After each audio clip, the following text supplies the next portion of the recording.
Hello friends, நான் உங்களில் ஒருவன்.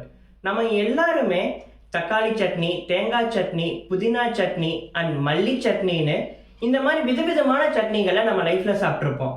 ஆனால் எங்கேயாவது எறும்புகளால் ஆன சட்னி, அதுவும் நம்மளை கடிச்சாலே வலிக்கக்கூடிய சிகப்பு எறும்புகளால் ஆன சட்னியை யாராவது சாப்பிட்ருக்கீங்களா? மேலே இருக்கிறது பார்க்குறதுக்கு நம்ம எல்லாரோட வீட்லேயுமே பண்ணுற தக்காளி சட்னி மாதிரியே இருக்கலாம். ஆனால் அது தக்காளி சட்னி கிடையாது.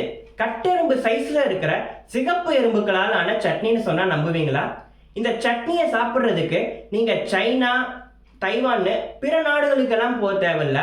இந்த சட்னியை நம்ம இந்தியாவில் இருக்கிற மக்கள் தான் சாப்பிட்டுட்டு இருக்காங்க.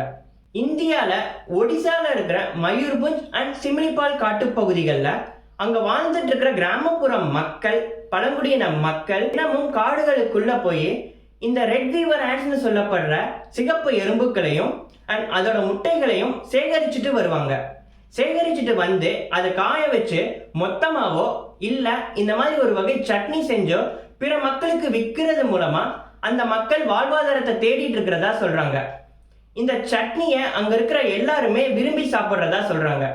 இந்த சட்னியில கால்சியம், விட்டமின், புரோட்டீன் இந்த மாதிரி ஊட்டச்சத்துக்கள் எல்லாமே இருக்கிறதா சொல்லிட்டு இருக்காங்க. இந்த சட்னியை அங்க மட்டும் இல்லாம சத்தீஸ்கர், ஜார்க்கண்ட் மாதிரிய மாநிலங்களையும் இந்த சிகப்பு எறும்புகளால் சட்னியை அங்க இருக்கிற மக்கள் சாப்பிட்டு இருக்கிறதா சொல்றாங்க. இந்த சட்னிக்கு ரீசெண்டா இந்தியன் கவர்மெண்ட் புவிசார் குறியீடு அங்கீகாரம் கூட தந்திருக்காங்க. இந்த சட்னியை பத்தி நீங்க என்ன நினைக்கிறீங்க அண்ட் இதை நீங்க ஃபர்ஸ்ட் ட்ரை பண்ணுவீங்களான்னு கீழே கமெண்ட் செக்ஷன்ல சொல்லுங்க. தேங்க்யூ ஃபார் வாட்சிங் திஸ் வீடியோ.